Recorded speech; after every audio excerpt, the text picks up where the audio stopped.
மகிமை உண்டாவதாக. விடுதலையோடு கூட ஆண்டவரை ஆராதிக்க முடியாத அருமையான வேலைக்காக ஆண்டவரை நன்றியோடு ஸ்தோத்திரிக்கிறேன். அவருடைய வார்த்தைக்கு நேராக நாம் வேத புஸ்தகத்தை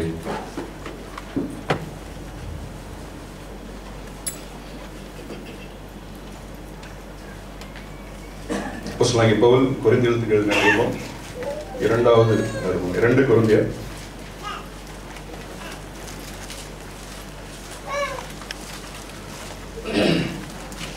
2 கொரிந்தியர் புஸ்தகம் 4ஆம் அதிகாரம் 17-18 வசனங்களை வாசிப்போம். மேலும் காணப்படுவதை நோக்கியிருக்கிற நமக்கு அதிசீக்கிரத்தில் நீங்கும் லேசான நம்முடைய உபத்திரம் மிகவும் அதிகமான நித்திய மதிமையை உண்டாக்குகிறது. ஏனெனில் காணப்படுகிறவர்கள் அநிநித்தியமானவர்கள், காணப்படாதவைகளோ நித்தியமானவைகள். காணப்படுகிறவைகள் அநித்தியமானவைகள், காணப்படாதவைகளோ நித்தியமானவைகள். கண்களை மூடி கர்த்தர் நம்மோடு கூட பேச முடியாத ஒரு விஷயம். நாம் ஒவ்வொருவரும் ஆண்டவரோடு கூட நாம் பேசுவோம். ஆண்டவரே என்னோடு கூட இந்த பேசுங்க. இந்த நாளில் உங்களுடைய திட்டத்தின்படி, உங்களுடைய தீர்மானத்தின்படி இந்த நேரத்தில் இந்த வேலையில கூட்டி சேர்த்திருக்கிறீங்களாப்பா, உங்களுக்கு நன்றி சொல்கிறேன்னு சொல்லி என்னோடு கூட பேசுங்கன்னு சொல்லி ஒவ்வொருவரும் ஆண்டவரை நோக்கி நாம் ஜெபம் பண்ணுவோம். ஒரு நிமிஷம். ஹல்லேலூயா. ஸ்தோத்திரம் ஆண்டவரே, உம்மை துதிக்கிறோம், உம்மை ஸ்தோத்திரிக்கிறோம் ஆண்டவரே. உமக்கு நன்றி ஆண்டவரே. நீ செய்த நன்மைகள் ஏராளம் ஆண்டவரே. தகப்பனே, நாங்கள் ஆண்டவரை பாடலை பாடினதை போல ஆண்டவரை உமது அன்பு மாத்திரமே நிரந்தரம் ஆண்டவரே. தகப்பனே, இப்படி வார்த்தைகள் மாத்திரமே நிரந்தரம் ஆண்டவரே. சுவாமி, காண்கிறவைகள் எல்லாம் அனித்தியமானவைகள் என்று சொல்லி ஆண்டவரே தகப்பனே, இந்த வேலையில நாங்கள் ஆண்டவரே சுவாமி நாங்கள் நினைவு கூறுகிறோம். ஜீவனுள்ள வார்த்தைக்கு நேராக நாங்கள் கடந்து வருகிறோம் ஆண்டவரே. நீர் எங்களோடு இடைப்படுவீராக. தகப்பனே, வந்திருக்கிற இங்கே அமர்ந்திருக்கிற ஒருவராகிலும் ஆண்டவரே தகப்பனுடைய வார்த்தையினால் தொடப்படாதவர்களாய் வெளியே போகக்கூடாது என்று சொல்லி நான் ஜெபிக்கிறேன். ஹல்லேலூயா. கிருபையுள்ள வார்த்தைக்கு ஆண்டவருடைய மகிமையின் ஆண்டவருடைய பிரசன்னத்துக்கு ஆண்டவரை ஒவ்வொருவரையும் ஆண்டவரை நான் ஒப்புக் கொடுக்கிறேன். கிருபையுள்ள வார்த்தைக்கு எங்களை ஒவ்வொருவரையும் நாங்கள் அர்ப்பணிக்கிறோம் ஆண்டவரை. என்னை மூடி மறைத்து நீர் வெளிப்படுவீராக, நீர் பேசுவீராக ஆண்டவரை. நீர் இயேசு நாமத்தில் கேட்கிறேன் ஜீவனுள்ள நல்ல பிதாவே, ஆமென். காணப்படுகிறவைகள் அனித்தியமானவைகள், காணப்படாதவைகளோ நித்தியமானவை. Things which are seen are temporal, things which are not seen are eternal. அப்போ நம் கண்களினால எவைகள் எல்லாம் நாம் பார்க்கிறோமோ அவைகள் எல்லாமே அனித்தியமானவைகள் அப்படின்னு சொல்லி அப்போஸ்தலனாகிய பவுல் இங்கே பரிசுத்த ஆவியானவர் எழுதுகிறார். அப்போ நாம் எவைகள் எல்லாம் இந்த உலகத்திலே நாம் காண்கிறோம், நம் கண்களினால இந்த உலகத்தை நாம் பார்க்கிற எல்லா காரியங்களுமே எல்லாமே அனித்தியமானவைகள் அப்படின்னு சொல்லி சொல்றாங்க. இதெல்லாம் நம்ம கண்கள் நான் பார்க்கிறோம். கண்ணை திறந்து பார்க்கறது எல்லாமே அனித்தியமானவைகள் அப்படின்னு சொல்லி ஆவியானவர் சொல்றாங்க. ஆமென். நான் பார்க்கிற இந்த உலகம், பார்க்கிற மனிதர்கள், அதாவது எல்லா பொருட்கள், எல்லா மெட்டீரியல் திங்ஸ், இந்த உலகத்தினால் உண்டாகிற காரியங்கள், உலக பொருட்கள், வீடு, நிலம், பேங்க் பேலன்ஸ், மனிதர்கள், உறவுகள், நண்பர்கள், எல்லாமே அனித்தியமானவைகள் அப்படின்னு சொல்லி ஆண்டவர் சொல்றார். எல்லாமே அனித்தியமானவை. நேற்று இருந்தவர்கள் இன்றைக்கு இல்லை, நேற்று இருந்த சூழ்நிலை இன்றைக்கு இல்லை, நேற்று இருந்த ரூல்ஸ் இன்றைக்கு இல்லை. எல்லாமே அழிந்து போகக்கூடியவைகள், எல்லாமே மாறக்கூடிய தன்மை உடையவைகள், அவைகள் எல்லாம் அனித்தியமானவைகள் அப்படின்னு சொல்லி ஆவியானவர். இதுதான் உண்மை. நாம் வாழ்கிற இந்த பூமி, இந்த வானம் எல்லாம் ஒரு நாளிலே ஒழிந்து போகும். வானம் மடமடவென்று அகன்று போகும், பூமி வெந்து உருகி போகும் என்று சொல்லி வேதம் சொல்கிறார். எல்லாமே அனித்தியமானவை. ஆனா இந்த உலகத்துல தான் நான் வாழ்ந்து ஆகணும், இந்த உலகத்துல நான் வாழ்கிறோம். ஆமா.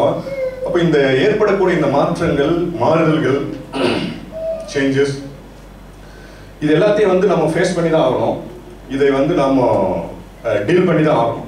நான் வாழ்கிற இந்த உலகத்தில் வாழ்கிற வரைக்கும் என்னதான் இது அனித்தியமானவைகள் இருந்தாலும் நம்முடைய ஜீவன் இந்த உலகத்திலேயும் அனித்தியமானவைகள் இல்லையா? எல்லாமே நாம் காண்கிற, நாம் தொடுகிற, நாம் பேசுகிற, அதாவது நம் கண்களால் பார்க்கிற எல்லாமே அனித்தியமானவைகள். இப்போ இதன் மேல நமக்கு ஒன்றும் கண்ட்ரோல் இல்லை, நம்ம ஒன்றும் பண்ண முடியாது. ஏதாவது பண்ண முடியுமா? எக்ஸ்சேஞ்ச் ரேட் ஏறுது இறங்குது, ஏதாவது பண்ண முடியுமா? கோல்டு ரேட் ஏன் ஏறுதுன்னு நம்மளால பண்ண முடியுமா? அப்போ மாற்றங்கள் இந்த உலகத்துல ஏறுகிறது இறங்குறது நம்மளால ஒண்ணும் பண்ண முடியாது. ஆனா இது என்ன பிரச்சனை அப்படின்னு சொன்னீங்கன்னா, ஏற்படக்கூடிய மாற்றங்கள் இந்த உலகத்தினால, இந்த உலகத்தின் பொருட்களினால, இந்த உலக காரியங்களினால உண்டாகிற மாற்றங்கள், ஏற்றங்கள், தாழ்வுகள், இவைகள் எல்லாம் அது பாட்டு ஏறிட்டு அது பாட்டு ஏதாவது பண்ணிட்டு போகுது, நான் பாட்டு இருக்கேன்னு சொல்லி நம்ம இருக்க முடியல. என்ன ப்ராப்ளம் அப்படின்னா, இந்த நாம் காண்கிற இந்த உலகத்தின் காரியங்களில் ஏற்படக்கூடிய மாற்றங்கள் நம்மை ஏதோ பண்ணுது இல்லையா? நம்மை சோர்வடைய செய்கிறது, நம்மை பலவீனப்படுத்துகிறது, நம்மை மன சோர்வுக்குள்ளாய், டிப்ரெஷனுக்குள்ளாய் கொண்டு போகிறது, நம் விசுவாசத்தை குறைத்து விடுகிறது. நம்ம நம்மளை சும்மா இருக்க விட மாட்டேங்க, நம்மளை ஒரு ஸ்டேபிளா இருக்க விட மாட்டேங்க இந்த உலகத்தினுடைய மாற்றங்கள். எல்லாமே மாறக்கூடியவர்கள் அப்படின்னு சொல்லி நம்ம பார்க்கணும். இப்போ 10 வருஷத்துக்கு முன்னாடி இருந்த சூழ்நிலைகள் இப்போ இல்லை இல்லையா? நம்ம காண்கிற இப்போ கண்ணாடியில் இன்னைக்கு காலையில் முகத்தை பார்க்குறோம். பழைய போட்டோ எடுத்து பார்த்தா, ஒரு 10 வருஷத்துக்கு முன்னாடி போட்டோ எடுத்து பார்த்தா வேற மாதிரி இருக்கு டோட்டலா இல்லையா? Young and energetic.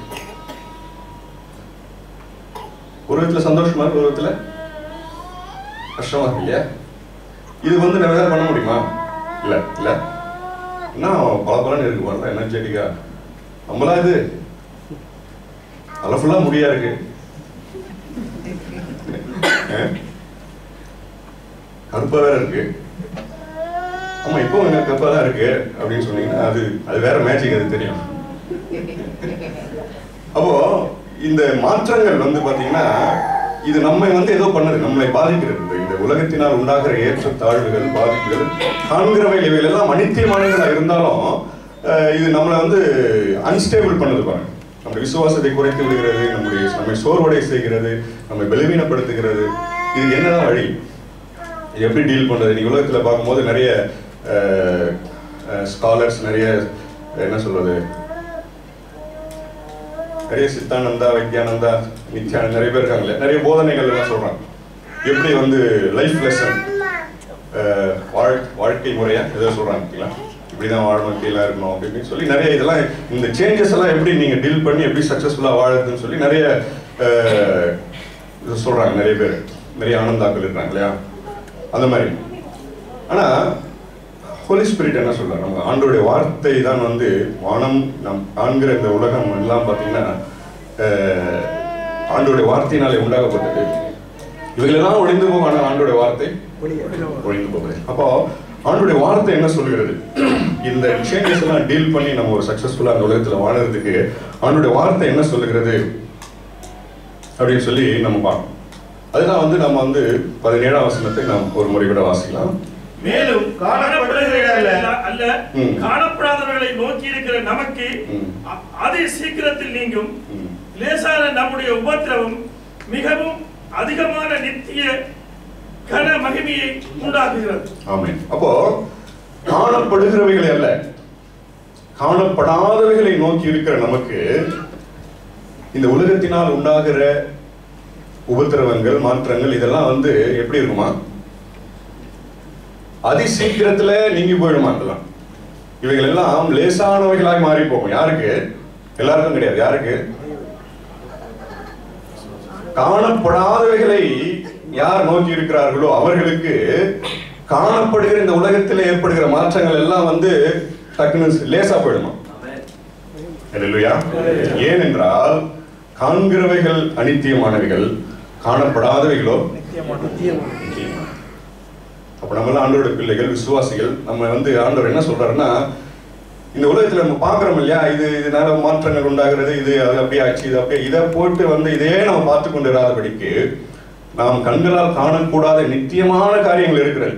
அவைகள் மேலே நம் கண்களை பதிய வைப்போமானால் நாம் காண்கிற இந்த உலகத்தினால் உண்டான மாற்றங்கள், இந்த உலகத்தினால் உண்டான உபத்திரங்கள் எல்லாம் அதி சீக்கிரமாய் லேசாய் போய்விடும். அல்லேலூயா. எபிரேயர் 11:1 நாம் வாசிப்போம். விசுவாசமானது நம்பப்படுகிறவைகளின் உறுதியும் காணப்படாதவைகளின் நிச்சயமா இருக்கிறது. அப்போ நம் கண்களால் காணப்படாத நித்தியமான காரியங்களின் மேலே நம் கண்களை வைத்தோமானால் விசுவாசம் வளரும். ஆமென். நாம் பார்த்து கொண்டிருக்கிற காரியங்கள்ல இந்த கல்ஃப் டைம்ஸ்ல டெய்லி பார்க்கறது, அவங்க சொல்றது, இவங்க சொல்றது, இது ஏற்றம் இறக்கம் இதெல்லாம் பார்த்து கொண்டிருந்தோம்னா நமக்கு விசுவாசம் இறங்கும். ஆகவே நாம் காணப்படாதவைகளை எவைகள் நித்தியமானவைகளோ எவைகள் நிரந்தரமானவைகளோ, நம் பாடல நீ பாடணும் பார்த்தீங்களா, அவருடைய அன்பு அதுதான் நிரந்தரம், நிரந்தரம் சொல்லி பாடணும் பார்த்தீங்களா. ஆமென். அப்ப எது நிரந்தரமோ எது நித்தியமானவைகளோ அவைகளை யாரெல்லாம் நோக்கி இருக்கிறார்களோ அவர்களுக்கு இந்த உலகத்தினால் உண்டாகும் உபத்திரவங்கள் எல்லாம் லேசாக போய்விடும், அது சீக்கிரமாய் மொழி போய்விடும் அப்படின்னு சொல்லி நீங்க ஆண்டவர் சொல்றார். 2 கொரிந்தியர் 5:6 வாசகம்.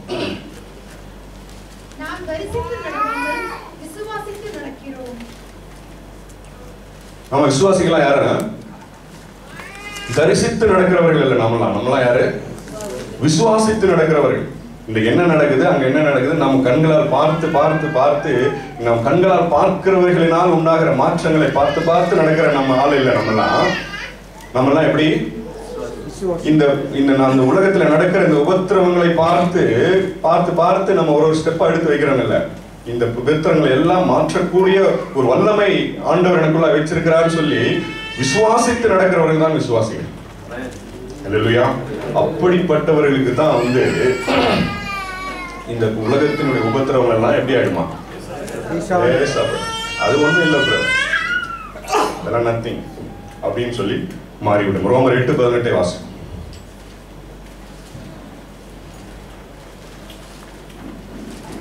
ஆதலால் இக்காலத்து பாடுகள் இனி நம்மிடத்தில் வெளிப்படும் மகிமைக்கு ஒப்பிடத்தக்கவைகள் அல்லவென்று எண்ணுகிறேன்.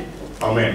ஆதலால் இக்காலத்து பாடுகள், நாம் இப்பொழுது பார்க்கிற இந்த உலகத்துல ஏற்படக்கூடிய மாற்றங்களினால் உண்டாகிற பாடுகள் இனி வெளிப்பட போகிற மகிமைக்கு ஒப்பானது அல்ல. அப்படின்னு என்ன அர்த்தம்னா, our present day sufferings are not worthy to be compared to the future glory. இப்போ நாம் அனுபவித்துக் கொண்டிருக்கிற இந்த உலகத்தின் மாற்றங்களினால் உண்டாகிற உபத்திரவங்கள் எல்லாம் இனி நமக்கு ஃபியூச்சர்ல ஆண்டவர் மகிமை எவ்வளவு மகிமை வச்சிருக்காரு பாத்தீங்களா, அந்த மகிமை கூட இதெல்லாம் கம்பேரே பண்ண முடியாது. ஒரே ஒரு ஆமென் கூட வருமா? அல்லேலூயா. ஏனென்றால் நாம் இந்த நாட்களில் நடந்து கொண்டிருக்கிறதை பார்த்து பார்த்து நடக்கிறவர்கள் அல்ல, இனி வெளிப்பட போகிற ஆண்டவருடைய அந்த மகிமையை தரிசித்து விசுவாசித்து நடக்கிறவர்கள் தான். தரிசித்து அல்ல, விசுவாசித்து நடக்கிறவர்கள். அல்லேலூயா. ஆகவே காணப்படுகிறவைகள் அனித்தியமானவைகள், காணப்படாதவைகளோ நித்தியமானவைகள். ஆகவே 17ஆம் வசனத்தை மறுபடியும் வாசிப்போம். 2 கொரிந்தியர் 4:17. மேலும் காணப்படுகிறவைகளை அல்ல காணப்படாதவைகளை நோக்கி இருக்கிற நமக்கு அதிசீக்கிரத்தில் நீங்கும் லேசான நம்முடைய உபத்திரவம் மிகவும் அதிகமான நித்திய கன மகிமையை உண்டாக்குகிறது. ஆமென். ஏனென்றால் காணப்படுகிறவைகள் அநித்தியமானவைகள், காணப்படாதவைகளோ நித்தியமானவைகள். ஆமென். அப்போ இது எப்படி நம்ம ஆண்டவர் என்ன வழி சொல்றாரு அப்படின்னு சொன்னீங்கன்னா, நாம் காணப்படுகிற இந்த உலகத்தினால் உண்டாகிற உபத்திரவங்கள் எல்லாம் சீக்கிரமா அதை நீங்கி போகும்படியாய் அது ரொம்ப லேசா மாற்ற வேண்டும் என்று சொன்னால் நாம் என்ன பண்ணணுமா, காணப்படாதவைகளாகிய நித்தியமான காரியங்களின் மேல நம் கண்களை பதிய வைக்க வேண்டும். அப்போ எவைகளெல்லாம் நித்தியமானவைகளோ அவைகள் மேல நம் கண்களை இந்த பிரச்சனைகளெல்லாம் வச்சு இதை சொன்னார், அவர் அதை சொன்னார், அவர் இதை பண்ணாங்க, இதை பண்ணாங்க, இது அப்படி ஆயிடுச்சு சொல்லி இந்த உபத்திரங்கள் மேலே நம் கண்களை வைத்திருக்கிறதை காட்டிலும் இதுக்கு என்ன வழி அப்படின்றத இதை சால்வ் பண்றது என்ன வழின்னா, அப்படியே விடுங்க அதை கல்வி வழி.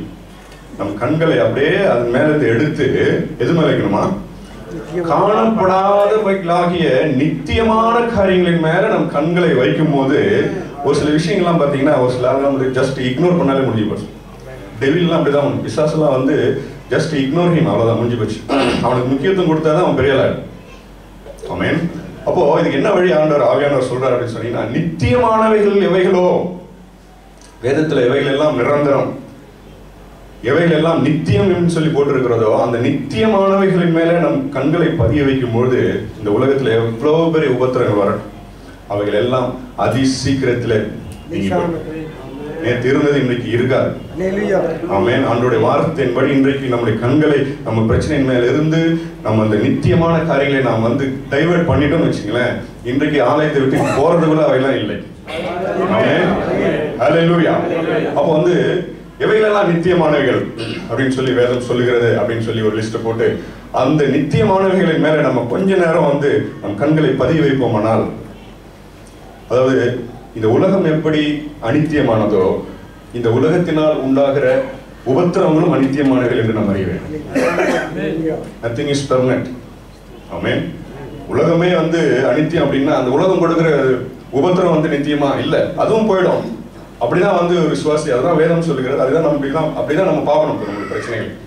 ஆமென். அப்போ எவைகளெல்லாம் நிரந்தரமானவைகள், எவைகளெல்லாம் நித்தியமானவைகள் அப்படின்னு சொல்லி வேதம் சொல்லுகிறது. அவைகளின் மேல நம் கண்களை நாம் பதிய வைக்கிற பொழுது மற்ற உபத்திரங்கள் எல்லாம் செகண்ட்ஸ்ல எல்லாம் போயிடும். பெருசா இருந்தாலும் அது எப்படி தெரியும் நமக்கு? நேற்று பெருசா தெரிஞ்சது, இன்னைக்கு ஒண்ணுமே தெரியல அப்படின்ட்டு அது மாறும். அதைத்தான் ஆவியானவர் சொல்லுகிறார். அப்ப இவைகளெல்லாம் நிரந்தரமானவைகள். நான் வாசிப்போம். முதலாவது ரோமர் 1 அதிகாரம் 2 வசனம். ரோமாபுரியில் உள்ள தேவ பிரியரும் 1:20 ரோமர் 1:20 எப்படி என்றால் காணப்படாதவைகளாகிய அவருடைய நித்திய வல்லமை தேவத்துவம் என்பவைகள் உண்டாக்கப்பட்டிருக்கிறவைகளினாலே உலகம் உண்டானது முதற்கொண்டு தெளிவாய் காணப்படும். ஆதலால் அவர்கள் போக்கு சொல்ல இடமில்லை. இங்க நித்தியம் சொல்லி எதை போட்டிருக்கு? அவருடைய வல்லமை, அதாவது காணப்படாதவைகளாகிய அவருடைய நித்திய வல்லமை தேவத்துவம், இதெல்லாம் வந்து எப்படி இருக்குமா? இதெல்லாம் வந்து டெம்பரரி கிடையாது. ஆண்டவருடைய வல்லமை, God's power is eternal. Hallelujah. The eternal power of God. ஆண்டவருடைய வல்லமை தான் நித்தியம். ஆகவே நித்தியமானவைகள் எவைகளோ அவைகள் மேல நம் கண்களை பதிவிக்கும் போது அனித்தியமான இந்த உலகத்தினால் உண்டாகிற எல்லா பிரச்சனைகளும் அது காணாமல் போய்விடும். அதுதான் வந்து ஆண்டவர் சொல்லுகிற வழி. அதுதான் பரிசுத்த ஆவியானவர் நமக்கு இன்றைக்கு சபைக்கு சொல்லுகிற வார்த்தை அப்படின்னு சொல்லி நம்ம வாசிக்கிறோம். அப்போ ஆண்டவருடைய வல்ல இந்த உலகத்தை தேவன் சிருஷ்டித்த நாள் முதற்கொண்டு ஒன்று மாத்திரம் மாறவே இல்லை. ஆண்டவரிடத்துல என்னது? அவருடைய வல்லமைகள் குறைந்து போவதில்லை. அவருடைய உயிர் தெழுந்த வல்லமை மாறி போகவே இல்லை. இன்றைக்கும் ஆண்டவர் உயிரோடு ஜனங்களை எழுப்பிக் கொண்டிருக்கிறார். இன்றைக்கும் செங்கடல்களை இன்றாக பிளந்து கொண்டிருக்கிறார். இன்றைக்கும் உலர்ந்த எலும்புகளை ஆண்டவர் உயிரடை செய்து கொண்டேதான் இருக்கிறார். அவருடைய வல்லமை நித்தியமானது. அதுல எந்த ஒரு மாற்றமும் இல்லை. எப்போ நம்ம கண்களை வந்து நித்தியமான காரியங்களின் மேல, அதுதான் நித்தியம், அதுதான் நிரந்தரம். நாம் கடந்து போனாலும் கடந்து போகாதது ஒன்று ஆண்டவருடைய வல்லமை, நித்திய வல்லமை, எட்டர்னல் பவர் ஆஃப் காட். அதன் மேல நம் கண்களை வைக்க சொல்லி ஆண்டவர் சொல்றார். இன்றைக்கு நடந்து கொண்டிருக்கிற மாற்றங்கள், இன்றைக்கு நடந்து கொண்டிருக்கிற காரியங்கள் இதெல்லாம் வந்து டெம்பரவரி. இது மேல நீ இதுக்கு இம்பார்ட்டன்ஸ் கொடுக்காதன்னு சொல்லி ஆண்டவர் சொல்றார். நம்மை மூழ்கடிக்கக்கூடிய பிரச்சனைகள், சோதனைகள் எதுவா இருந்தாலும் சரி, அதிலெல்லாம் அனித்தியமானவைகள் என்று சொல்லினார். இந்த நிரந்தரமான அவருடைய நித்திய வல்லமையின் மேல நம்முடைய கண்களை பதிய வைக்க வேண்டும் என்று சொல்லி ஆண்டவர் சொல்கிறார். ஏனென்றால் இந்த உலகம் எப்படி அனித்தியமானதோ அவருடைய அது மூலமாய் உண்டாகிற பிரச்சனைகளும் அனித்தியமானவைகள். அதனால நம்ம என்ன பண்ணணும் அப்படின்னு சொன்னீங்கன்னா, பிரச்சனைகள் எல்லாம் நிறைய தொந்தரவு இதெல்லாம் நம்ம செயல கேள்விப்படும் போது நம்ம என்ன பண்ணணுமா, ஆண்டவருடைய மாறாத அந்த வல்லமை, எட்டர்னல் பவர் ஆஃப் காட், வேதத்துல வந்து நிறைய விஷயங்களை எழுதி ஆண்டவருடைய வல்லமை எப்படி மகத்துவமான கிரியைகள் எல்லாம் ஆண்டவர் செஞ்சார் அப்படின்னு சொல்லி அவைகளை வந்து நாம் என்ன பண்ணணுமா, பூர்வத்திலே நீ செய்த வல்லமைகளை அதிசயங்களை நான் நினைவு கூறுவேன் அப்படின்னு சொல்லி சங்கீதத்தில் வாசிக்கிறோம்.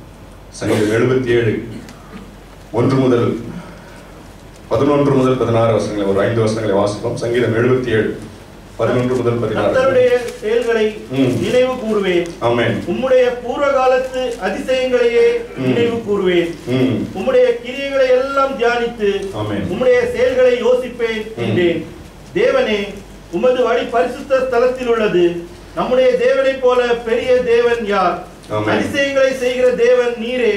ஜனங்களுக்குள்ளே உம்முடைய வல்லமையை விளங்க பண்ணினீர். ஆமென். 105ஆம் சங்கீதம் 6ஆம் வசனத்தை வாசிப்போம். அவர் செய்த அதிசயங்களையும் அவருடைய அற்புதங்களையும் அவர் வாக்கின் நியாய தீர்ப்புகளையும் நினைவு கூறுங்கள். அல்லேலூயா. எவைகளை நினைவு கூறணுமா?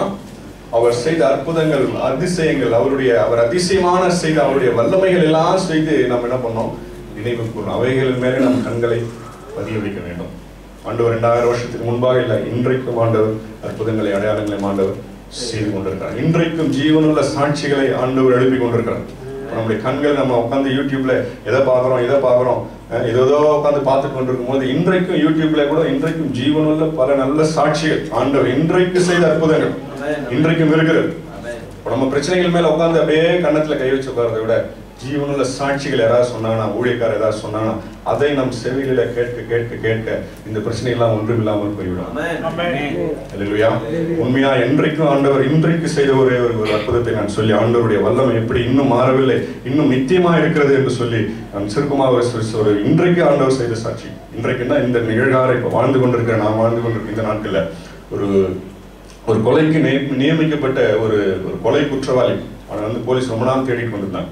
அப்போ வந்து தப்பிச்சு ஓடிக்கொண்டிருக்கும்போது போலீஸ் அவனை சேஸ் பண்ணி வந்து காடு மலை இதெல்லாம் ஏறி ஓடும்போது அவன் என்ன பண்ணான், அந்த மலையில ஏறி தப்பிச்சு ஓடும்போது அவன் வந்து கீழே விழுந்து ஒரு கால் வந்து அவன் சுத்தமா அப்படியே எலும்பெல்லாம் நொறுங்கி போய் அப்படியே கீழே விழுந்தான். அப்போ போலீஸ் வந்து அவனை வந்து அரெஸ்ட் பண்ணி பிடிச்சி போய் ஜெயிலில் தூக்கி போட்டாங்க. கொலைக்கு நியமிக்கப்பட்டிருந்தாலும் அவனுக்கு வந்து கொலை ஏதாவது மரண தண்டனை தான் அவனுக்குன்னு சொல்லி கன்ஃபார்ம்டா அவனை தூக்கி உள்ள போட்டாங்க. அப்போ அவன் கால் வந்து சுக்குநூறாக உடைஞ்சது பார்த்தீங்களா. அப்போ வந்து ஏற்கனவே வந்து இவன் குற்றவாளி, இவனுக்கு என்ன பெரிய ராயல் ட்ரீட்மெண்ட் கொடுப்பாங்க இல்லையா போலீஸ் ஸ்டேஷனில். உள்ள வந்து என்ன பண்ணாங்க, சும்மா ஒரு கட்டு போட்டு அவனை தூக்கி ஒரு ரூமில் போட்டு வந்து ஜெயிலில் போட்டாங்க. அப்போ வந்து இந்த கால் வந்து க்யூர் ஆகவே இல்லை பாருங்க. அது வந்து கால் ரொம்ப வீங்கி போய் அது வந்து புண்ணாகி சீராகி வேதனையில் அவன் போய் துடித்து கொண்டு இருந்தான். இப்போ அந்த நேரத்தில் வந்து சிறைச்சாலையில் வந்து ஒரு வயதான ஒரு போதகர் வந்து அவர் வழக்கமாக சிறைச்சாலைக்கு போயிட்டு அவர் ஜெபிக்கிறது வழக்கம். அப்போ அவர் போய் பார்க்கும்போது இப்படி படுத்து கிடந்த அந்த மனுஷன்கிட்ட போய் ஆண்டவர் அவனுக்கு வந்து சத்தியத்தெல்லாம் சொல்லி அவனை வந்து அவனுக்கு இந்த எண்ணெய் எல்லாம் பூசி அவன் காலில் வந்து யாருமே தொட முடியாத அளவுக்கு அழுகி துர்நாற்றம் எடுத்த அந்த காலில் வந்து இவர் எண்ணெயெல்லாம் பூசி அவனுக்காக ஜெபித்து ஜெபித்து ஜெபித்து அந்த கால் வந்து அற்புதமாய் அவனுக்கு வந்து குணமாயிடுச்சு. ஆமென். இது வந்து கால் குணமாயிடுச்சு.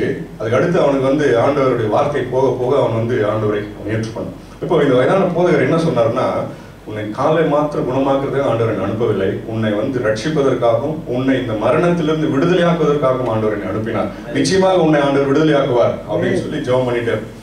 அப்போ வந்து ரொம்ப நாள் அப்படி ஜெபம் பண்ணிட்டே இருக்கும்போது இப்போ தீர்ப்பு ஒரு நாள் வந்துச்சு. எனக்கு வந்து மரண தண்டனை வந்து கன்ஃபார்ம்டுன்னு சொல்லி தீர்ப்பு வந்துச்சு. இப்போ வந்து இயேசுவை நான் நம்பினேன், அவனை ஏற்றுக்கொண்டேன், ஒரு இந்து மனுஷன். அப்போ வந்து நான் ஏற்றுக்கொண்டேன், என்னை வந்து எப்படியாவது இந்த மரணத்திலேருந்து விடுதலையாக்குவார்னு பார்த்தா எனக்கு வந்து தண்டனை வந்துருச்சே அப்படின்னு சொல்லி அவன் சோர்வதாக இருந்தான். ஆனால் வந்து இந்த வயதான போதகர் வந்து ஒவ்வொரு முறையும் அவர் போய் ஜெபம் பண்ணி கொண்டே இருந்தார். அப்போ ஒரு நாள் வந்து கன்ஃபார்ம் பண்ணிட்டாங்க இந்த மரண தண்டனை. தள்ளி தள்ளி தள்ளி போய் ஒரு நாள் வந்து மரண தண்டனை கன்ஃபார்ம் பண்ணியாச்சு காலையில். அப்போ வந்து இந்த பாஸ்டரும் வந்து ரொம்ப ஒரு மனம் நொந்து போயிட்டார். அவருக்கும் வந்து ரொம்ப வயதாகிட்டார். அவர் கடைசியாக வந்து கன்ஃபார்ம் ஆகிடுச்சு எல்லாம் அப்படின்னு சொன்னோன்னு அவர் கடைசியாக அந்த மனுஷன்ட்டு போயிட்டு அவர் ஜெபம் பண்ணார். கடைசியாக என்ன ஜெபம் பண்ணார் அப்படின்னு சொன்னீங்கன்னா, ஆண்டவரே நான் எனக்கு வந்து வயதாகிடுச்சு, இனிமேல் எனக்கு நாட்கள் இல்லை. அவர் என்ன சொன்னார், என்னுடைய ஜீவனை நீங்கள் எடுத்துக்கோங்க. இவன் வந்து ஒரு வாலிபன், இவன் வந்து பிழைக்கட்டும், இவன் வந்து அவன் ஏற்றுக்கொண்டிருக்கிறான். நிச்சயமா வெளியில போனான்னா பலருக்கு அவன் உதவி, பலருக்கு அவன் நற்செய்தியை அறிவித்து பலரை ஆத்மா ஆதாயம் பண்ணுகிற ஒரு ஒரு ஒரு ஒரு அப்போஸ்தலன் பவுலினுடைய ஆவி இவனுக்குள்ள இருக்கிறது அப்படின்னு சொல்லி என் ஜீவனை எடுத்துக்கொள்ளுங்க, இவனுக்கு ஜீவனை கொடுங்கன்னு சொல்லி அவர் ஜெபிச்சு விட்டு அவர் வந்துட்டார். அவர் வந்ததுக்கு அப்புறம் கொஞ்ச நாள்ல வந்து அவர் வயதாயிட்டதுனால கொஞ்ச நாள் அந்த பாஸ்டரும் அவர் மரித்து போனார். அப்போ மரண தண்டனை குறிக்கப்பட்ட அந்த நாள் 8 மணிக்கு இவனை எல்லாம் ரெடி பண்ணி சரியா உட்கார்ந்து கொண்டிருக்கும் போது 8 மணி ஆச்சு, எல்லாம் வருவாங்க, இன்னையோட முடிஞ்சது நமக்கு அதை அப்படின்னு சொல்லி அப்படியே உட்காந்துருக்கும் போது 8 மணி ஆச்சு, 9 மணி ஆச்சு, 10 மணி ஆச்சு, யாருமே வரல. 12 மணி ஆச்சு, யாருமே வரவே இல்லை. ஆமென். அன்றைக்கு வந்து பார்த்தீங்கன்னா, அன்றைக்கு அவன் மரண தண்டனை தள்ளி தள்ளி தள்ளி போகும்போது அன்றைக்கு ஃபிக்ஸ் பண்ண அன்னைக்கு டேட் வந்து பார்த்தீங்கன்னா அக்டோபர் 2ஆம் தேதி. அது இவனுக்கும் தெரியாது, உள்ள இருக்கிறான். அப்போது திடீர்னு வந்து ஜெயிலர் மதியானம் 12 மணிக்கு வந்தார். 2 மணிக்கு வந்துட்டு ஜனாதிபதி திடீர்னு ஒரு அறிவிப்பு கொடுத்துருக்கிறார். அக்டோபர் 2ஆம் தேதி காந்தி பிறந்த நாள். இன்றைக்கு மரண தண்டனைக்கு ஒப்புவிக்கப்பட்ட யாரா இருந்தாலும் சரி, அவங்களை வந்து வெளியில போகணும், அவங்கள வந்து விடுதலை பண்ண வேண்டும் என்று ஜனாதிபதி சொல்லிட்டார். அதாவது ஆயுள் தண்டனை பண்ணவங்க, ஆயுள் தண்டனை கைதிகள் அவ்வளவுதான் இருப்பாங்க. மரண தண்டனைக்கு யார் ஒப்புவிக்கப்படும், அதாவது இந்தியா தேசத்து முழுவதும் வந்து லிஸ்ட் எடுத்து பார்த்தா காந்தி ஜெயந்தி அன்னைக்கு மரண தண்டனைக்கு ஒப்புவிக்கப்பட்ட ஒரே மனுஷன் மாத்திரம்தான். அல்லேலூயா. அன்றைக்கு வெளியில் வந்தார் மாரியப்பன் என்ற பெயர். அவர் இன்றைக்கு அவர் மார்க்கு மாரியப்பனா மாறி இன்றைக்கும் வல்லமையாக ஊழியம் செய்து கொண்டிருக்கார். அல்லேலூயா. நான் சொல்றது வந்து 2000 வருஷத்துக்கு முன்பாக ஆண்டவர் இஸ்ரவேல் ஜனங்கள் மத்தியில் ஆண்டவர் அற்புதம் செய்தார் நான் சொல்ல. ஆண்டவர் இன்றைக்கு செய்த ஜீவனுள்ள வல்லமை. ஆகினால் அவருடைய வல்லமை குறைந்து போவதில்லை. அவருடைய வல்லமை நித்தியமானது. எவைகள் நித்தியமானவைகளோ அவைகள் மேல நம் கண்களை பதிய வைக்குமானால் எவ்வளவு பெரிய பிரச்சனையா இருந்தாலும் ஆண்டவர் அதை அதி சீக்கிரத்துல லேசான காரியமை ஆண்டவர் மாற்றுவார். அல்லேலூயா. அப்ப இரண்டாவது நித்தியமான காரியம் என்னன்னு சொல்லி இன்னொன்னு பார்ப்போம். யோவான் 6ஆம் அதிகாரம் 68வது வசனம். யோவான் 6:68. சீமோன் பேதுரு அவருக்கு பிரதியுத்தரமாக, ஆண்டவரே, யாரிடத்தில் போவோம்? நித்திய ஜீவ வசனங்கள் உம்மிடத்தில் உண்டு. ஆமென். ஆண்டவரே, நாங்கள் யாரிடத்திலே போவோம்? நித்திய ஜீவ வசனங்கள் உம்மிடத்திலே உண்டு. இரண்டாவது எட்டர்னல் God of God. முதல்ல எட்டர்னல் பவர் ஆஃப் God. இரண்டாவது நித்தியமாய் மாறாத ஒன்று இந்த உலகத்துல ஒன்று இருக்கிறது. என்னது?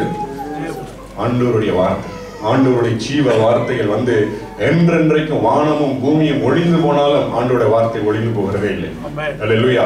ஆண்டவர் ஏனென்றால் இந்த உலகமும் இந்த காணப்படுகிற எல்லாவற்றையும் ஆண்டவர் தம்முடைய வார்த்தையினாலே தான் உண்டாக்கினார். ஆமென். அவர் உண்டாக்கின இந்த உலகமும் இந்த வானமும் இந்த பூமியும் கூட ஒரு நாள் ஒழிந்து போகும் என்று சொல்லப்படுகிறது. ஆனால் எந்த வார்த்தையினாலே அதை உண்டாக்கினாரோ அந்த வார்த்தை ஒழிந்து போகவே போகாது. அல்லேலூயா. அவருடைய வார்த்தை ஜீவன் உள்ளது. அவருடைய வார்த்தை வல்லமை உள்ளது. என்றென்றைக்கும் மாறாத நித்தியமாய் வாழ்கிற ஆண்டவருடைய ஜீவனுள்ள வார்த்தை. இன்றைக்கு நம்முடைய வாழ்க்கையில நாம் கடந்து போகிற பிரச்சனை எதுவாக இருந்தாலும் சரி, அது எல்லாவற்றையும் தீர்க்கக்கூடிய ஆண்டவர் ஒரு ஜீவனுள்ள வார்த்தை இந்த இடத்துல நமக்கு வைத்திருக்கிறார். அல்லேலூயா. அந்த வார்த்தைகளை நாம் எடுத்து படித்து அதை நாம் விசுவாசித்து அதை நாம் சுதந்திரித்துக் கொள்கிற பொழுது இதுதான் நித்தியம். ஆண்டவருடைய வார்த்தை தான் நித்தியம். இந்த உலகம் நம்மை குறித்து என்ன சொல்லுகிறது, மனிதர்கள் நம்மை குறித்து என்ன வார்த்தை சொல்லுகிறார்கள் என்பது பொருட்டு அல்ல. ஏனென்றால் அவைகள் ஒழிந்து போகும். அந்த மனிதன் மாறி போவான். இந்த வார்த்தைகள் மாறி போகும். இன்றைக்கு மனுஷன் ஒன்று சொல்றான், நாளைக்கு ஒன்று சொல்றான். இன்றைக்கு மருத்துவர் ஒன்று சொல்றாரு, ஒரு டாக்டர் ஒன்று சொல்றாரு. அதே டாக்டர் 2 நாள் கழிச்சு போனீங்கன்னா கொஞ்சம் வேற மாதிரி சொல்றாரு. இல்ல செகண்ட் ஒப்பீனியன் பண்ணணும்னு சொல்லி இன்னொரு டாக்டர்கிட்ட போனீங்கன்னா அவர் வந்து சுத்தமா வேற ஒன்று சொல்றாரு. ஆனால் எது யார் எந்த வார்த்தை யார் எப்படி சொன்னாலும் மாறாதது ஆண்டவருடைய ஜீவனுள்ள வார்த்தை. நித்திய காலமாய் நம்மை குறித்து ஆண்டவர் என்னென்ன வாக்குத்தத்தங்கள் சொல்லியிருக்கிறாரோ, நம்மை குறித்து என்னென்ன வார்த்தைகளை ஆண்டவர் நான் உனக்கு செய்வேன் என்று சொல்லியிருக்கிறாரோ அவைகளை ஆண்டவர் செய்து முடிக்கிற வரையில் ஆண்டவர் ஓய்வதில்லை. ஏனென்றால் இது நித்தியமானது, ஜீவன் உள்ளது, இது வல்லமை உள்ளது. அல்லேலூயா. பிலிப்பியர் 2ஆம் அதிகாரம் 14ஆம் வசனத்தை நான் வாசிக்கிறேன். பிலிப்பியர் 2:14. நான் வீணாக ஓடினதும் வீணாக பிரயாசப்பட்டதும் இல்லை என்கிற மகிழ்ச்சி கிறிஸ்துவின் நாளில் எனக்கு உண்டாயிருப்பதற்கு ஜீவ வசனத்தை பிடித்துக் கொண்டு உலகத்திலே சுடர்களைப் போல பிரகாசிக்கிற நீங்கள் கோணலும். ஜீவ வசனத்தை பிடித்துக் கொண்டு உலகத்திலே சுடர்களை போல பிரகாசிக்கிறவர்கள். யாரெல்லாம் இந்த உலகத்தில் சுடர்களை போல பிரகாசிப்பாங்கன்னா இந்த ஜீவ வசனத்தை யாரெல்லாம் பிடித்துக் கொள்கிறார்களோ. ஆண்டவருடைய வசனத்தை படிக்கிறது வேற, பிடிக்கிறது வேற. வசனத்தை நம்ம நிறைய படிக்கிறோம், அப்புறம் வந்து அது நம்மளுடைய வாழ்க்கையை விட்டு அது போயிடுது. ஆனா நமக்கு ஆண்டவர் என்ன வார்த்தை கொடுக்கிறார், இந்த பிரச்சனையை நீங்குவதற்கு இதுதான் வார்த்தை என்று சொல்லி ஆண்டவர் நமக்கு எந்த வார்த்தை கொடுக்கிறாரோ, எந்த வாக்குத்தத்தத்தை கொடுக்கிறாரோ அதை என்ன பண்ணணும், நம்ம பிடித்துக்கொண்டு ஹோல்டிங் ஃபாஸ்ட் அப்படின்னு சொல்லி ஆங்கிலத்தை holding fast the word of life. அந்த ஜீவ வார்த்தையை யாரெல்லாம் பிடித்துக் கொள்கிறார்களோ உறுதியாய் பிடித்து, ஏனென்றால் இதுதான் நித்தியம். நாம் சந்திக்கிற பிரச்சனைகள் நித்தியமானவர்கள் அல்ல. நாம் சந்திக்கிற மனிதர்கள், நாம் சந்திக்கிற எதிரிகள் எதுவுமே நிரந்தரம் அல்ல. ஆண்டவர் நமக்கு கொடுத்த வார்த்தை, ஜீவனுள்ள வார்த்தை தான் நிரந்தரம். ஆகவே இவைகளை நாம் யாரெல்லாம் பிடித்துக் கொள்கிறார்களோ அவர்கள் இந்த உலகத்துல சுடர்களை போல பிரகாசிப்பார்கள். வேதம் சொல்லுங்க, சுடர்கள் அப்படின்னு சொன்னீங்கன்னா சந்திரன், சூரியன், இதுதான் வந்து வேதத்தை சுடர்கள் அப்படின்னு சொல்லி சொல்லப்படும். அப்போ இந்த உலகத்துல வந்து பாத்தீங்கன்னா யாரெல்லாம் ஆண்டவருடைய வார்த்தை பிடித்து கொண்டு ஓடுகிறார்கள் அவர்கள் எல்லாம் இந்த உலகத்திற்கே அவர்கள் வெளிச்சமா இருப்பார்கள். இந்த உலகம் கொடுக்கிற பிரச்சனைகளால அவர்கள் தோண்டு போக மாட்டார்கள், அவர்கள் ஒழிந்து போக மாட்டார்கள், மடங்கி போக மாட்டார்கள். அவர்கள் இந்த உலகத்திற்கே அவர்கள் ஒளிகளாய் ஜீவிப்பார்கள். யாரெல்லாம் ஆண்டவருடைய ஜீவனுள்ள நித்திய வார்த்தைகள் யாரெல்லாம் பிடித்து கொண்டு ஓடுகிறார்களோ கூட இருக்கிறவங்க எல்லாருக்கும் அவங்க வந்து ஒளி கொடுக்கிறவர்களாய் அவர்கள் இருப்பார்கள். ஏனென்றால் ஆண்டவருடைய வார்த்தை தான் நித்தியமானது. The eternal power of God, the eternal word of God. மூன்றாவது வாசிப்போம். மூன்றாவது நித்தியமான காரியங்கள் என்னன்னு சொல்லி நாம் பார்ப்போம். எரேமியா 31 3ஆம் அதிகாரம் 3வது வசனம். 31:3. பூர்வகாலம் முதல் கர்த்தர் எனக்கு 31:3 எரேமியா பூர்வகாலம் முதல் கர்த்தர் எனக்கு தரிசனையானார் என்பாய். ஆம், அநாதி சிநேகத்தால் உன்னை சிநேகித்தேன், ஆதலால் காருண்யத்தால் உன்னை இழுத்துக் கொள்கிறேன். ஆமென். அநாதி சிநேகத்தினாலே நான் உன்னை சிநேகித்தேன், காருண்யத்தினாலே நான் உன்னை இழுத்துக் கொண்டேன். The eternal love of God. ஆண்டவருடைய அன்பு எப்படிப்பட்டதா? அவருடைய அன்பு எப்படிப்பட்டது? நித்தியமானது, அது நிரந்தரமானது, அது மாறாதது. அல்லேலூயா. இந்த உலகத்துல இந்த உலகத்துல மனுஷன் சந்திக்கிற எல்லா பிரச்சனைகளுக்கும் என்ன காரணம்? ஒரே ஒரு காரணம் தான். அன்பு கூற முடியாமை. People fight with each other because they cannot love each other. அன்பு தணிந்து போகிற பொழுதுதான் பிரச்சனைகள். கடைசி நாட்களில் அன்பு தணிந்து போகும் என்று ஆண்டவர் சொன்னார். அப்போ அன்பு தணிகிற பொழுது என்ன வருது? பிரச்சனைகள் வருது. மனிதர்கள் நாட்டுக்கு நாடு எல்லாம் ஏன் பிரச்சனைகள் வருதுன்னு சொன்னீங்கன்னா, அன்பு கூற முடியாமை தான் எல்லாத்துக்குமே பிரச்சனை, எல்லாத்துக்குமே அதுதான் காரணம் அப்படின்னு சொல்லி நான் பார்க்கணும். காண்கிற மனிதர்களுடைய அன்பு ஏறுகிறது, இறங்குகிறது, குறைகிறது, தணிகிறது. அப்போ இதனால தான் எல்லாமே பிரச்சனை வருகிறது அப்படின்னு சொல்லி நான் பார்க்கணும். குடும்பத்திலே பார்க்குறோம். சகோதரிகள் குடும்பங்கள், பெற்றோர், தாய் தகப்பன் மத்தியில் அன்பு ஒரு சில குடும்பத்தில் பார்க்கும்போது என்ன கம்ப்ளைண்ட்டு? 4 பிள்ளைங்க இருக்காங்க. பெற்றோர் ஒரு பிள்ளைகிட்ட மாத்திரம் அன்பா இருக்கிற மாதிரி தோணுது. அது உண்மையா போயான்னு தெரியல. அது அதனால என்ன ஆகுது? பிள்ளைகளுக்கு மத்தியில பிரச்சனை வருது. பைபிள்ல பார்க்கும்போது ஈசாக்கு ரெபெக்காள். ஈசாக்கு ஏசாவை சிநேகித்தார், ரெபெக்காள் யாக்கோபை சிநேகித்தார். குடும்பம் 2ஆ போயிடுச்சு. அப்போ ஒரு சில இடத்துல பார்க்கும்போது இதுல ஆண் பிள்ளைகள் பெண் பிள்ளைகள் வேற வித்தியாசம். ஆண் பிள்ளைகிட்ட மாத்திரம் ரொம்ப அன்பா இருக்கிற மாதிரி இருக்குது. ஏன்? அவர் வேலை செய்யறாரு, சம்பாதிக்கிறாரு, கொடுக்குறாரு. பெண் பிள்ளைகள் அவன் கல்யாணம் பண்ணிட்டு போயிட்டாங்க, அப்புறம் என்ன? இதனால எப்படிலாம் பிரச்சனைகள் வருகிறது என்ன ரூட் காஸ் நீங்க அனலைஸ் பண்ணி பார்த்தீங்கன்னா, அன்பு கூற முடியாம, அன்பு தணிந்து போகிறதுனால தான் எல்லாம் பிரச்சனை. அப்போ இதை நான் என்ன பண்றது? யார்கிட்டயும் அதை போயிட்டு நம்மிடத்துல அன்பு கூறாதவர்கள், அது நம்ம பெற்றோராக இருக்கட்டும், சகோதரர்களாக இருக்கட்டும், நண்பர்களாக இருக்கட்டும், சிநேகிதர்கள் யாராவது இருக்கட்டும், அவங்க நம்மிடத்துல அன்பு கூறல அப்படின்னு தெரியும் போது நம்ம என்ன பண்ண முடியும்? அவங்ககிட்ட போய் சட்டை பிடிச்சி ஏன் என்னிடத்துல அன்பு கூறு அப்படின்னு கேட்க முடியுமா? அன்பாது அது வம்பா இருக்கு. ஆமே, அது அன்பு கிடையாது. முன்னாடியெல்லாம் பார்க்கும்போது காதல் இல்லையே சாதல் அப்படின்னு சொல்லுவோம். தாடியெல்லாம் பெருசாக வளர்த்துட்டு கடைசி சீன்ல லொக்குன்னு இருமிட்டு அவர் செத்து போயிடுவாரு. ஏன்னா அவர் காதல் இல்லை, அவர் செத்து போயிட்டாரு காதலுக்காக. இப்ப என்ன பண்றாங்கன்னா, கத்தியை வச்சுட்டு இல்லை லவ் பண்றே இல்லை குத்திடுவேன் அப்படின்றாங்க. இது அன்பா என்னன்னு சொல்லி தெரியல இப்ப.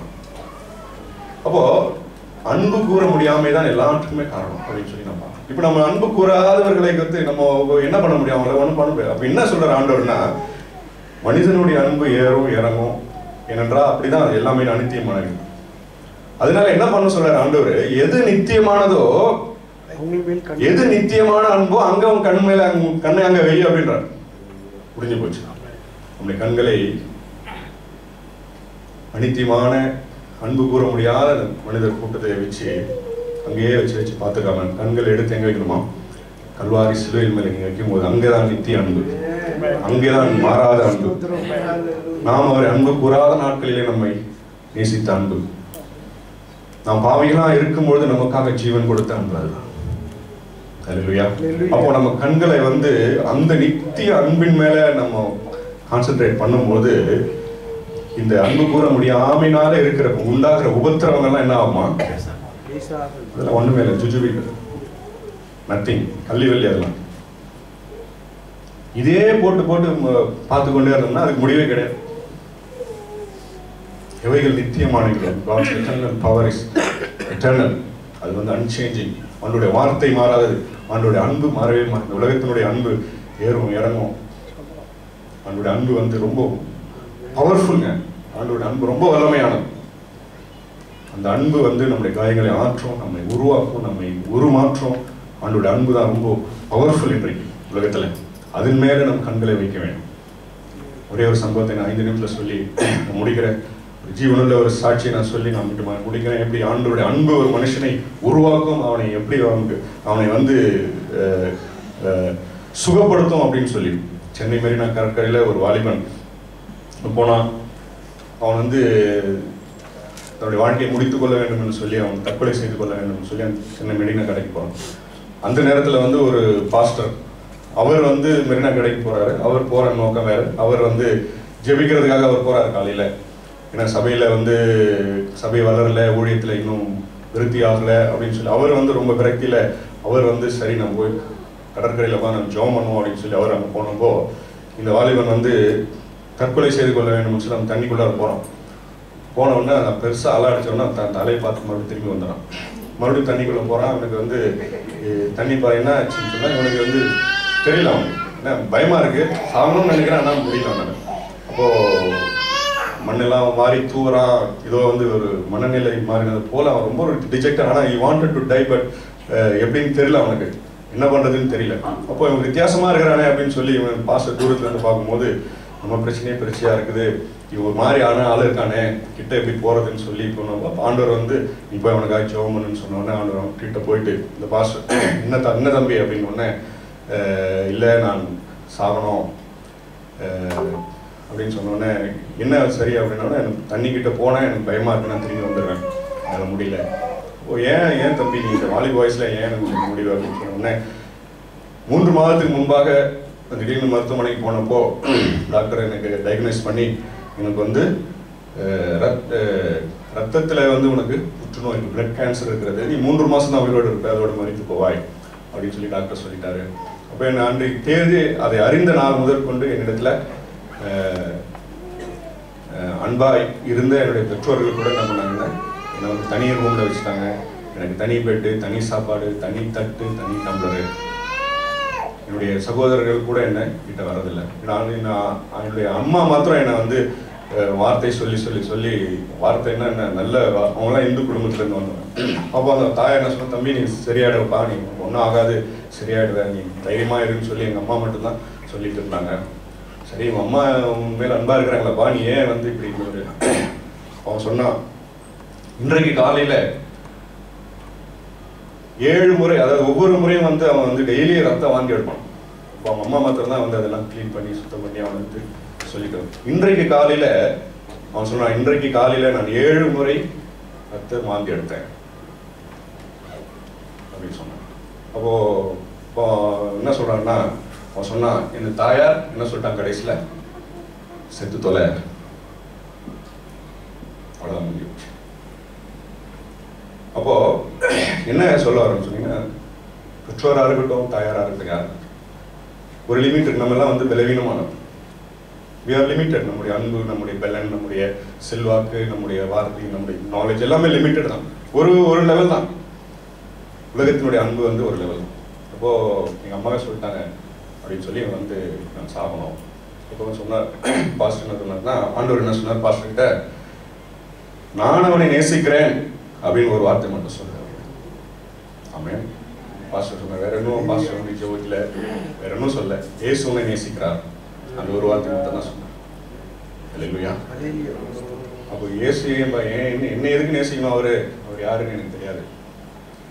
அப்போ வந்து பாஸ்டர் வந்து கையில் வச்சுருந்த அந்த ஆயில், இந்த ஜெப எண்ணெயை வச்சு ஜெபம் பண்ணி ஒரு கிளாஸில் தண்ணியை ஊற்றி அந்த ஆயில் கலக்கி இதை குடின்னு சொல்லி குடிச்சு அவனை வந்து சைக்கிளில் உட்கார வச்சு அவனை வீட்டுக்கு கொண்டு போய் விட்டு அவன் அம்மா கிட்ட சொல்லி, இயேசு இவனை குணப்படுத்தினார், குணப்படுத்தி விடுவார், இவனை அன்பாக பார்த்துங்க அப்படின்னு சொல்லிட்டு அந்த பாஸ்டர் வந்துட்டாரு. ஆண்டவருடைய அன்பு, த பவர் ஆஃப் லவ், அந்த மனுஷனை குணமாக்கினது அவனை மாத்திரமல்ல அவன் குடும்பத்தார் எல்லாரையும் ரட்சிக்கப்பட்டு இன்றைக்கு அந்த பாஸ்டர் எந்த பாஸ்டர் ஜெபம் பண்ணாரோ அந்த பாஸ்டர் அந்த குடும்பம் முழுவதும் அங்கத்தினர்களாக இருக்கிறார். அப்போ இந்த உலகத்தினுடைய அன்பு, அந்த ஆண்டவருடைய அன்பினுடைய வல்லமை என்னன்னு சொல்லி, ஆண்டவருடைய அன்பின் மேல நம்முடைய கண்களை, நம்முடைய இருதயத்தை நம்ம பதிய வைக்குமானால் எப்பேற்பட்ட பிரச்சனையா இருந்தாலும் அந்த ஆண்டோட அன்பின் வல்லமை நம்மை குணமாக்கிவிடும். அல்லேலூயா. அதனால இன்றைக்கு நாம் காண்கிற இந்த உலகம் எப்படி அனித்தியமானவைகளோ அது நமக்கு கொடுக்கிற தொந்தரவும் உபத்திரவங்களும் அனித்தியமானவை. அல்லேலூயா. காணப்படாதவைகளாகிய அவருடைய நித்திய வல்லமை, அவருடைய நித்திய ஜீவ வார்த்தைகள், அவருடைய நித்திய அன்பின் மேல நம் கண்களை நாம் பதிய வைத்திருப்போமானால் இந்த உலகத்தில் நம்ம கொடுக்கிற எல்லா உபத்திரவங்களும் அது அதி சீக்கிரத்துல லேசாய் நீங்கி போகும் என்று சொல்லி ஆண்டவர் சொல்கிறார். அல்லேலூயா. நாம் இந்த வார்த்தையின் மூலமா நம்மை ஆசீர்வதிப்பாராக. என்னென்ன உபத்திரவங்கள், என்னென்ன பிரச்சனைகள்லாம் நாம் கடந்து போகின்றோம் சொல்லி ஆண்டவருக்கு தெரியும்.